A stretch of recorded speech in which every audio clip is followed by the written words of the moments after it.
네, 안녕하십니까. 3교시 문제풀이를 맡은 일요일 날 저는 강의를 하고 있습니다. 윤원주입니다. 반갑습니다. 몇 분에게 물어보니까 이번 시험은 굉장히 어려웠었지만 3교시 문제는 가장 쉬웠었다라고 전부 다들 몇 분이 말씀하시더라고요. 그래서 이 3교시 부분에 대해서는 저는 이제 이 부분을 먼저 말씀을 드리고 싶습니다. 먼저 기술적인 측면,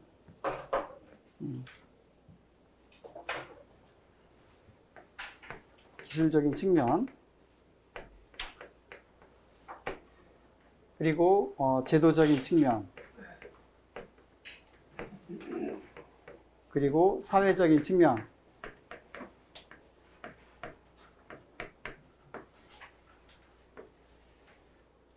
이제 우리가 이제 시험은 지금은 끝났습니다.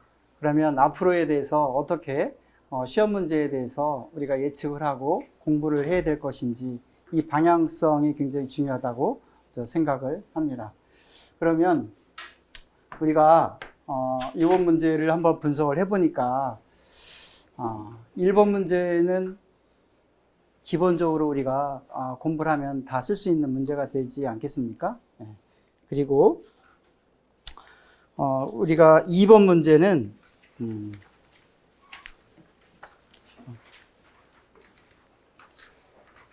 플랜트 기계에서 반응 폭주의 원인에 대해서 설명하십시오. 이렇게 얘기를 하지 않았습니까?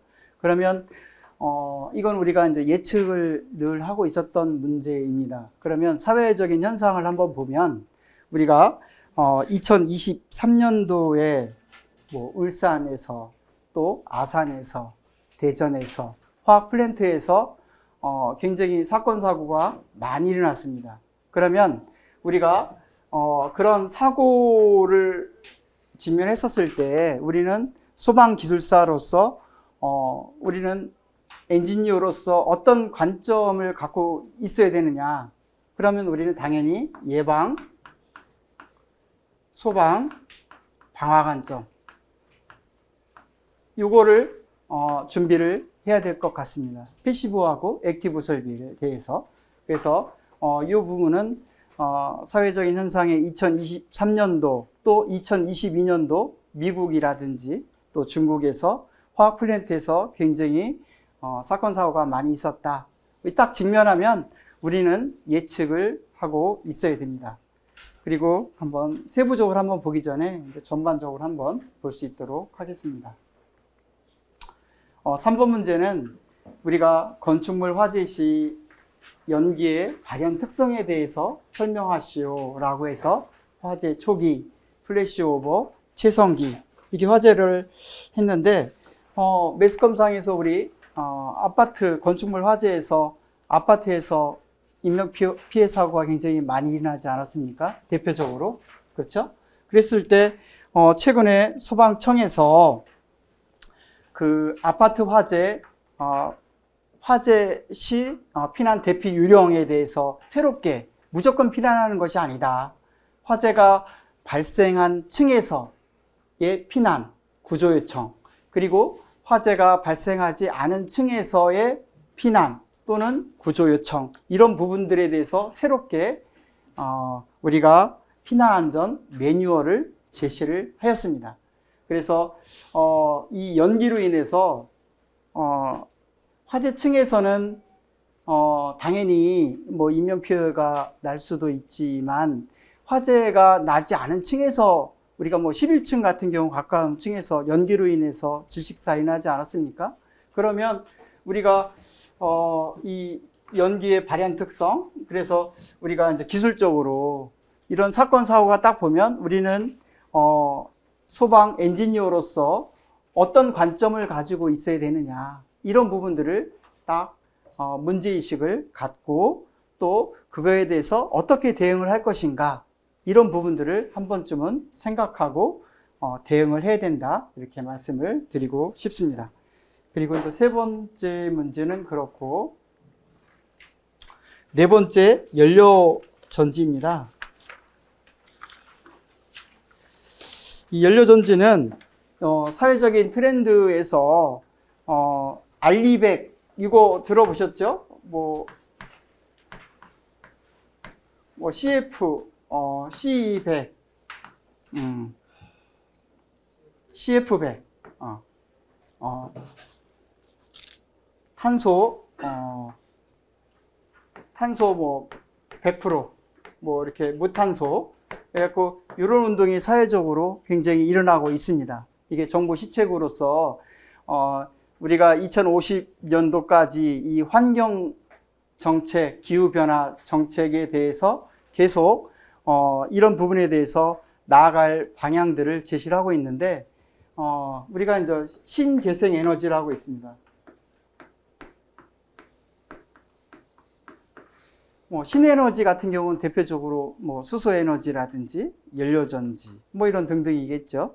그리고 재생에너지, 이번에도 시험 또 났겠지만 풍력에너지, 연료전지 이렇게 쭉 ESS 여러 가지 바람 통해서 전기 설비 여러 가지 이런 재생에너지 이런 부분들에서 정부 시책으로 굉장히 기후 변화 대응으로 추진하고 있는데, 이거에 대해서 우리가 어떻게 기술적으로 대응을 하고 있느냐, 요즘 사회적으로 가장 포커스입니다. 그래서 이런 부분들을 어떻게 기술적으로 우리가 화재, 폭발 이런 부분들이 발생했었을 때 우리 엔지니어인 관점으로서 어떻게 대응할 것이냐. 우리는 달달달 암기해서 답을 쓰는 거 아니지 않습니까? 그렇죠? 우리는 좀 생각하고 고민하고 이런 부분들을 답을 좀 쓰고 그 엔지니어 소방기술사로서의 어떤 이런 준비를 하기 위해서 시험을 보는 거 아니겠습니까? 그래서 이런 부분들도 관련돼서 늘 시험 문제에 나오는 부분들이 중에 하나입니다. 그래서 지속적으로 준비를 하셔야 될 것 같습니다. 그리고 5번 문제입니다. 이 5번 문제는 우리가 가스계 소화설비, 대표적으로 CO2 가스계 소화설비 인명피해 굉장히 많이 나지 않았습니까? 지하철 사고라든지 우리가 여러 가지 서울 여러 가지 IT 센터에서도 그렇고 인명피해가 굉장히 많이 발생됨에도 불구하고 이것들을 어떻게 할 수가 없는 거예요. 근데 국가적으로 우리가 화재 안전 기준과 또 검정 기술 기준이 있습니다.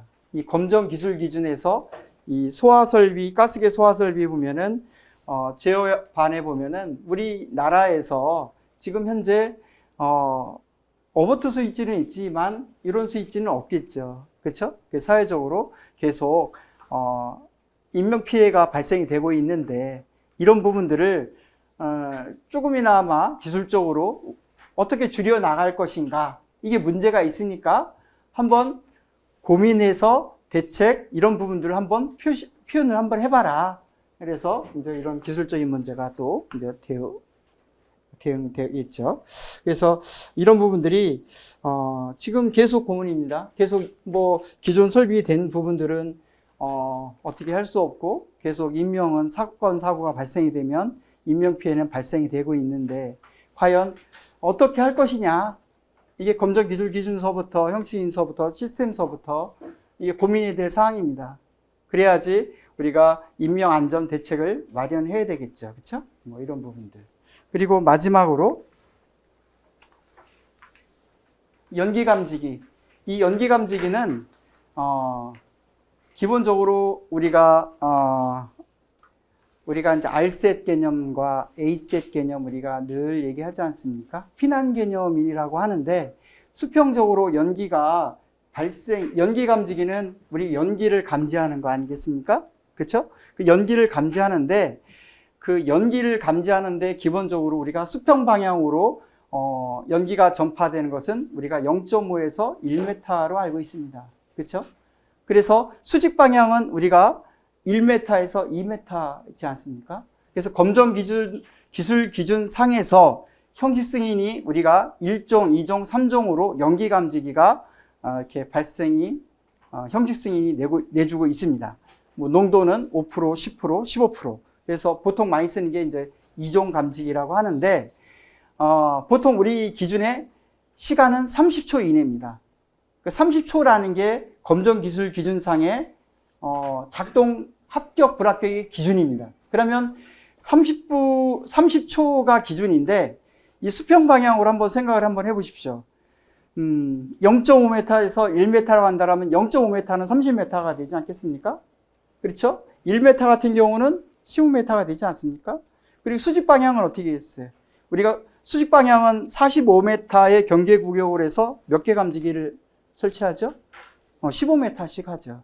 그러면 아까 제가 많은 문헌이라든지 실험적인 연구에서 연기의 기류가 1m에서 2m 된다고 하지 않았습니까? 그러면 15m마다 우리가 연기 감지기를 설치하죠.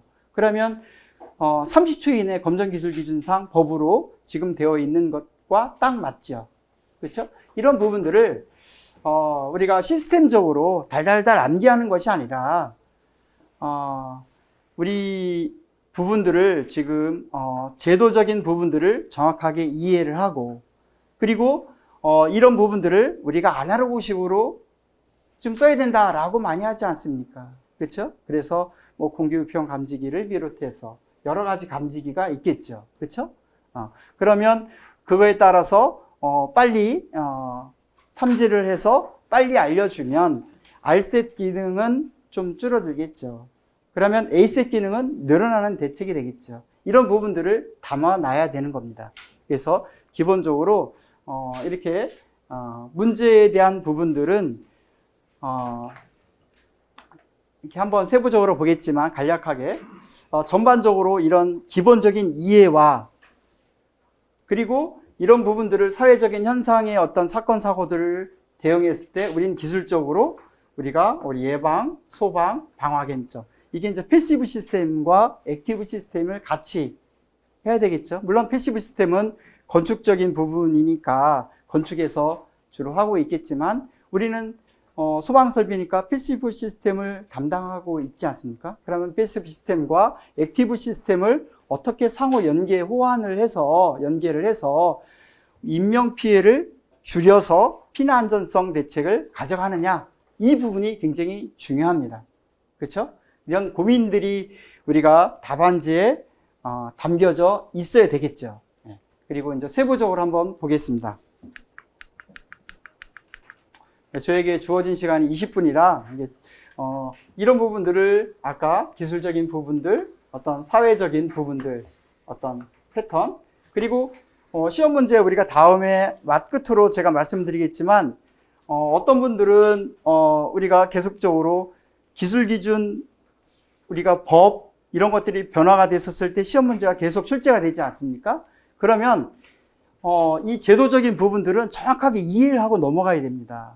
왜냐하면 이런 사건 사고가 설치가 발생이 됐을 때도 불구하고 그거는 다 기준들이 있지 않습니까? 이상이 없었을 때 설치가 된 거 아니겠습니까? 문제가 있었으니까 그런 사건 사고가 발생되지 않았습니까? 그런 사건 사고가 발생이 되면 반드시 제도적으로 개정이 됩니다. 그러면 우리가 이런 사회적인 변화, 사회적인 이런 흐름, 기술적인 어떤 사건, 사고, 사건 따라서 제도적인 부분 이런 부분들을 잘 상호 연관시켜서 우리가 소방기술사 합격하려고 온 거 아니겠습니까? 합격 지점에 도달해야 될 것 같습니다. 이렇게 해서 전반적인 거를 이렇게 말씀을 드렸고요. 그래서 앞으로는 이렇게 공부를 좀 해주시고요.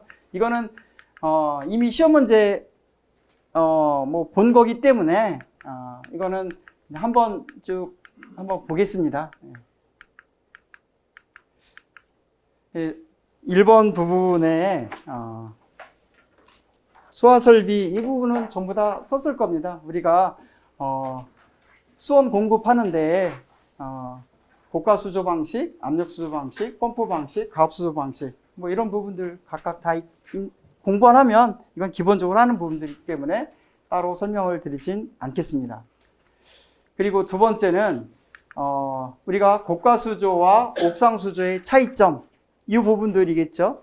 차이점. 그러면 옥상수조 제외사항이 있죠. 그렇죠? 제외사항. 고가수조 제외죠. 가압수조 제외죠. 그렇죠? 그리고 10m 이하 제외죠. 지하층 제외죠. 그래서 그걸 기본으로 했었을 때 주소원 역할이냐 보조소원 역할이냐 정확하게 알고서 옥상수조가 어떻게 정확하게 고가수조와 차이점을 자연낙차 공통점으로는 같지만 다른 점이 무엇이냐 그랬을 때 옥상수조는 뭐 펌프 고장이나 정전 등 비상시에 수온 공급을 하는 것이다. 그래서 제외 기준까지 같이 연관해서 답을 작성을 해주시면 좋은 답안이 될 수 있겠습니다. 모든 부분들이 1번 문제는 다 작성하셨고요. 2번은 플랜트 기기에서 반응 폭주의 원인을 적어라 라고 했습니다. 여기서 플랜트 기기는 뭐 물질마다 필요한 에너지를 얻기 위해서 우리가 원료나 에너지를 공급해서 뭐 화학적 작용, 물리적 작용을 해서 어떤 장치나 공장 시설 등을 플랜트라는 거, 플랜트 기기라고 하겠죠. 이런 개념을 간략하게 적어주신 다음에 그러면 그런 부분들이 반응 폭주가 왜 발생이 되느냐? 그러면 반응 폭주는 열 반응, 반응기죠. 열 반응, 반응기에서 열 반응과 열 제어 이 부분들이 거의 평행을 이루어야 되는데 평행을 이루지 않으면 시스템이 날아가는 거겠죠. 그렇죠? 그래서 이 열 반응을 발생을 됐었을 때 우리가 보통 반응을 활발하게 위해서 정촉매를 많이 쓰지 않습니까? 그렇죠?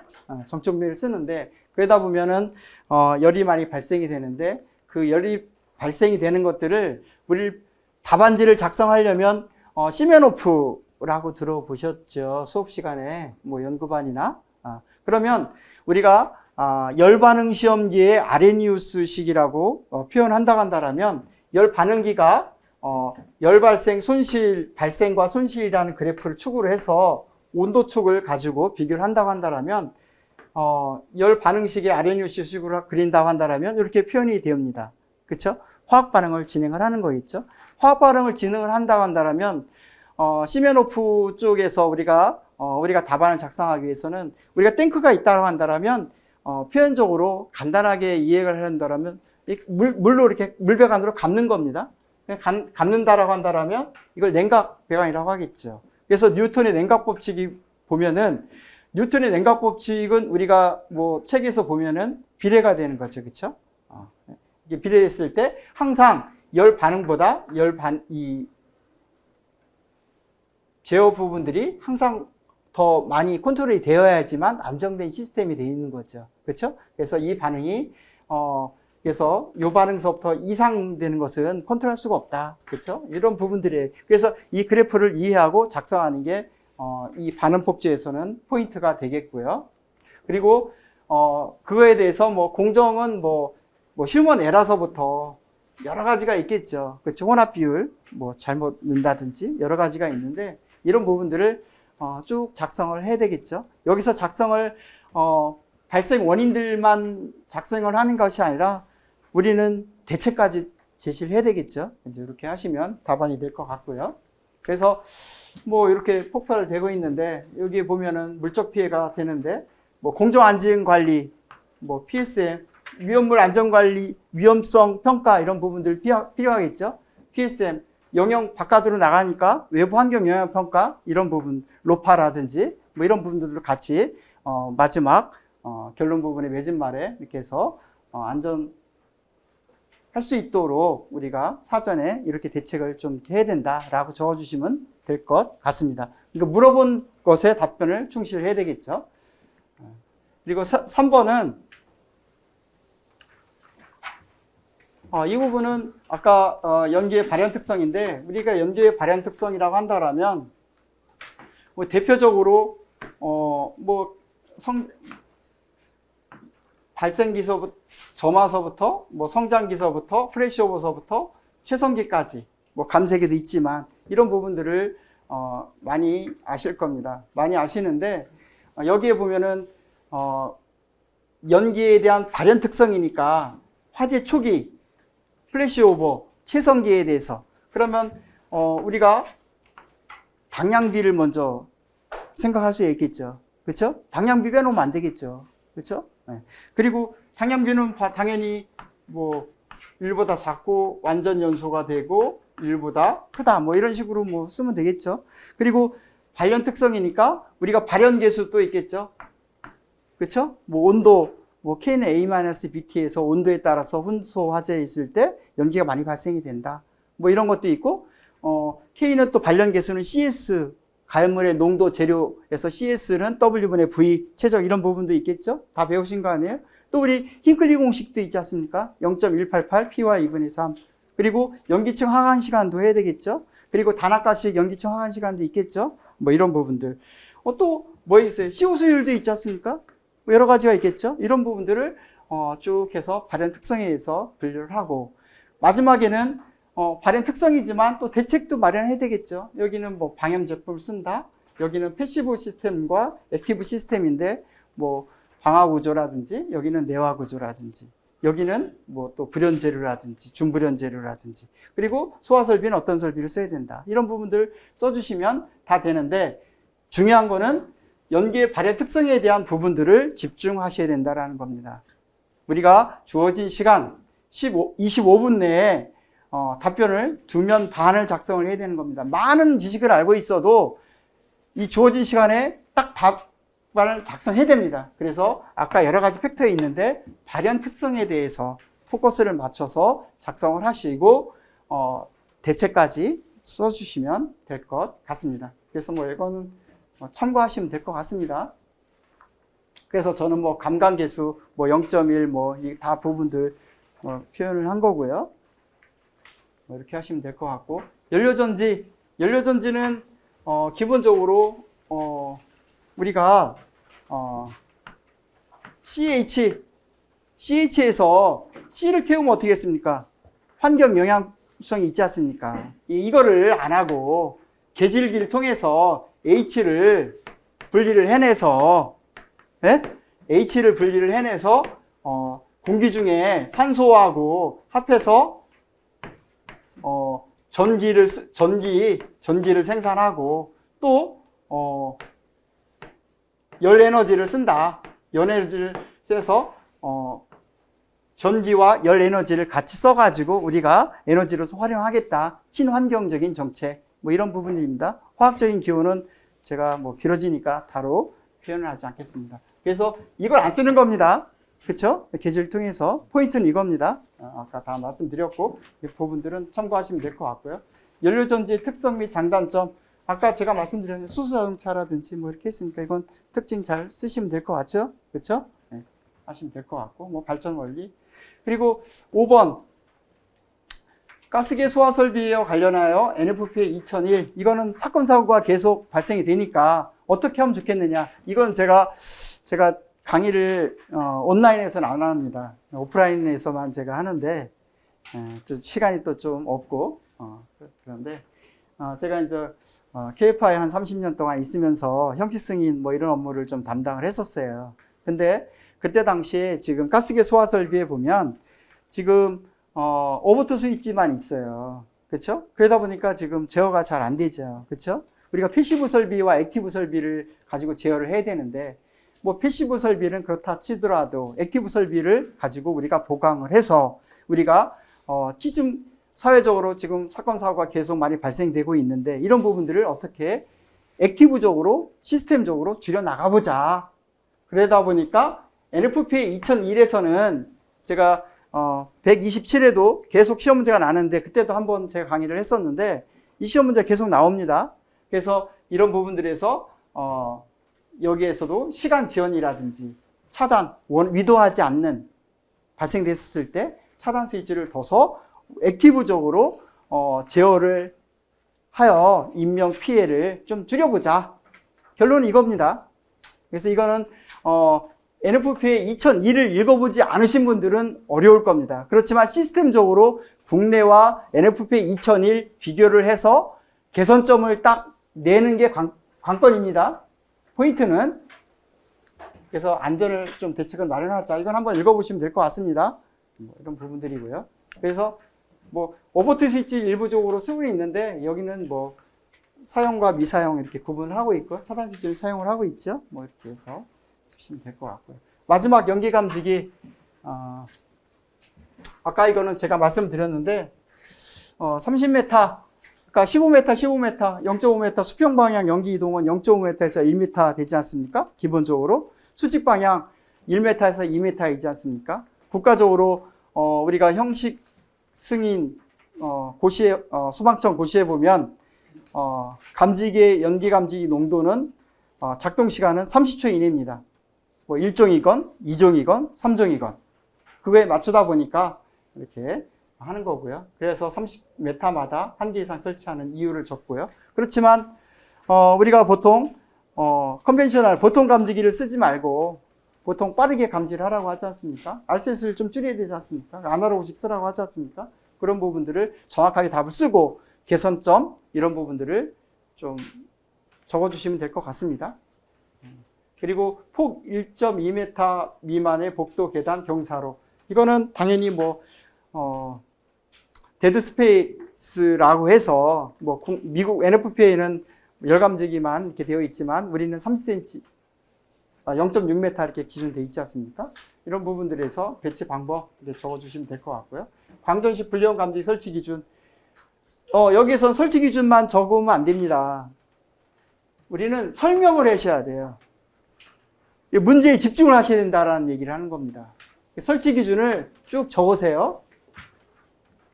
이건 설치 기준 그림까지 적어주세요. 1번서부터 6번까지 이렇게 되어 있습니다. 그러면 우리는 설명을 하라고 했으니까 이거에 대해서 설명을 해야 됩니다.